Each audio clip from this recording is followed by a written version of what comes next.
உன்னை பெத்து போட்டுட்டு உங்க அம்மா கிளம்பிட்டா. இப்ப வரைக்கும் அவளுக்கு உன்னையோ உங்க அப்பாவையோ எங்களையோ யாருமே ஞாபகத்துல இல்ல. இத்தனை நாள் அவ உன்னை பார்த்தும் கூட நீதான் அவ பொண்ணுங்கறது அவளுக்கு தெரியல பாரு.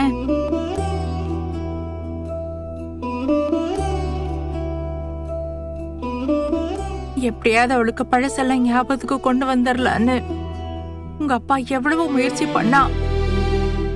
அது சரி வரலன்னதும் திரும்பவும் உங்க அம்மாவை கல்யாணம் பண்ணிக்கிட்டு அவ கூட வாழலான்னு கேட்டு பார்த்தான். ஆனா அதுக்கு உங்க அம்மா சம்மதிக்கலையே.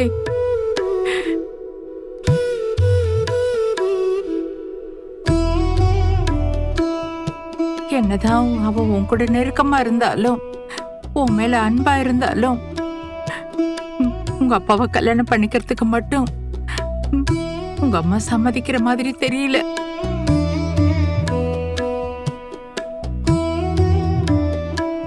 இதுக்கு மேல என்ன பண்றதுன்னு உங்க அப்பாவுக்கும் தெரியல. இவ்வளவு பிரச்சனையும் சரி பண்ணிட்டு உண்மையெல்லாம் உங்ககிட்ட சொல்லிடலான்னு தான் நாங்கெல்லாம் நினைச்சிட்டு இருந்தோம். ஆனா இப்பவே அதெல்லாம் உங்ககிட்ட சொல்ல வேண்டியதா போயிடுச்சு.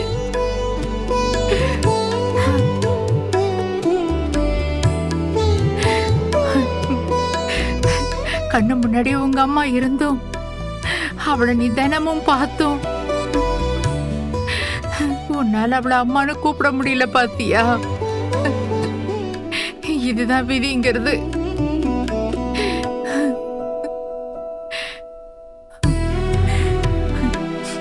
நீ பிறந்ததே உங்க அம்மாவுக்கு ஞாபகம் இல்லைங்கிறப்போ அவதான் உங்க அம்மாங்கிறத சொல்லி நாங்க உன்னை கஷ்டப்படுத்த நினைக்கல.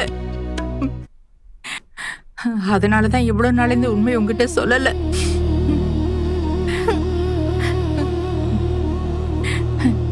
இப்பவும் இத நான் உங்ககிட்ட சொல்லிட்டேங்கிறத நீ உங்க அப்பா கிட்ட சொல்லிடாத.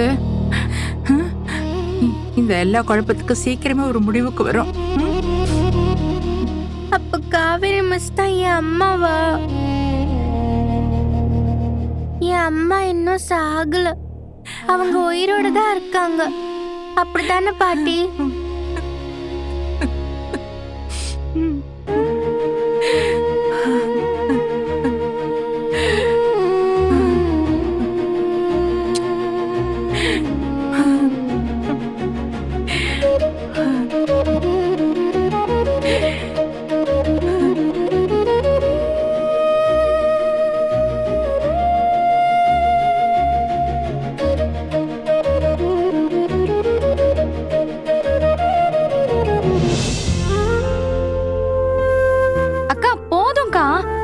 ஏய், என்னடி அதுக்குள்ள போதுங்கிற?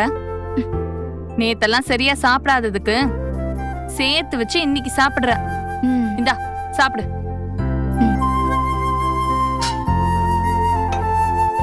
மா, என்னடி இந்த போட்டோல இருக்கிறது யாரு?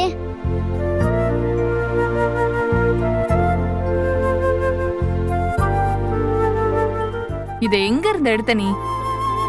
போய் எடுத்த இடத்துலயே வைப்போம். முதல்ல இந்த போட்டோல இருக்கிறது யாருன்னு சொல்லுங்க. எங்க காட்டு.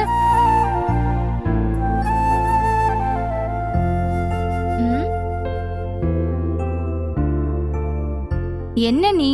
இது காவேரி சித்தி போட்டோன்னு உனக்கு தெரியலையா? நீ யாருன்னு கண்டுபிடிக்க தெரியாத அளவுக்கு அவ அடையாளம் தெரியாம இருக்கா?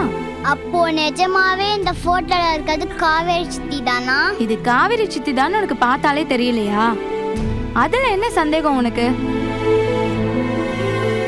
சேர்ந்து போட்டோ பிடிக்கும் போதெல்லாம் உனக்கு டவுட் வரலையா? இந்த போட்டோவை பார்க்கும் போதுதான் உனக்கு டவுட் வருதா? இல்ல, ஒருவேளை சித்தியா இல்லாம அம்முவோட அம்மா போட்டோவா இருக்குமோன்னு நினைச்சேன்.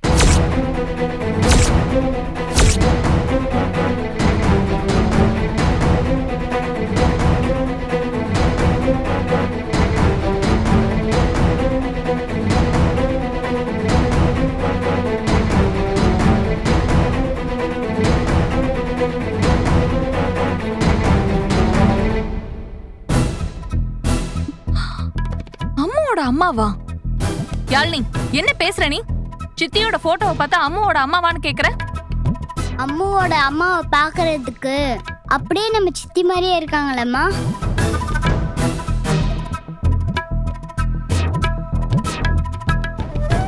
அதான் ஒரு வேலை இது அவங்க போட்டோவா இருக்குமோன்னு கேட்டேன்.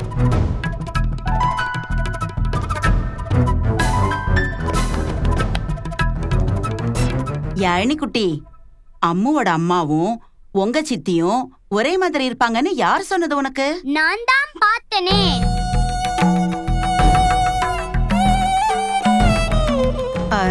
எங்கடா பார்த்த? அம்மா வீட்ல தான்.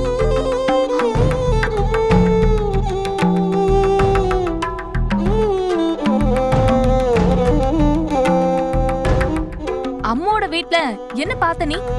அம்முவோட ரூம்ல அவங்க அப்பா அம்மா சேர்ந்து எடுத்த போட்டோவை நாங்க பார்த்தோமே.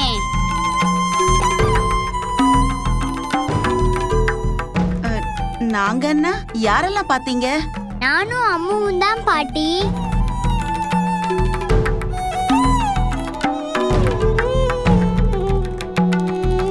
அம்மு தான் எனக்கு அந்த போட்டோலாம் காட்டி அதுல இருக்கிறது அவங்க அம்மான்னு சொன்னா.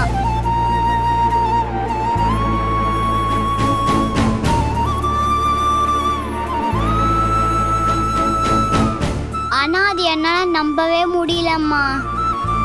இந்த போட்டோல சித்தி எப்படி இருக்காங்களோ இதே மாதிரிதான் அந்த போட்டோலயும் விஜய் அங்கிள் கூட இருந்தாங்க.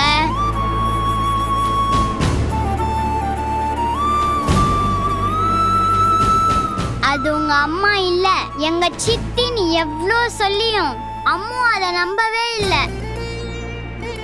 அவ அப்பாவும் அம்மு கிட்ட உங்க அம்மா பாக்குறதுக்கு உங்க மிஸ் மாதிரியே இருப்பாங்கன்னு சொன்னாங்களாம்.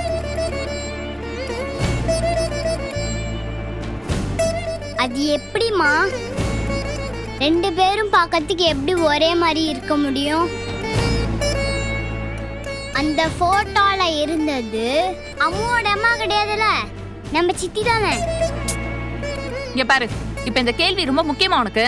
சொல்லுங்கம்மா.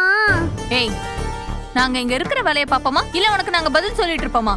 போ, அந்த போட்டோவை எங்க எடுத்தியோ அங்கே போய் வைப்போம்.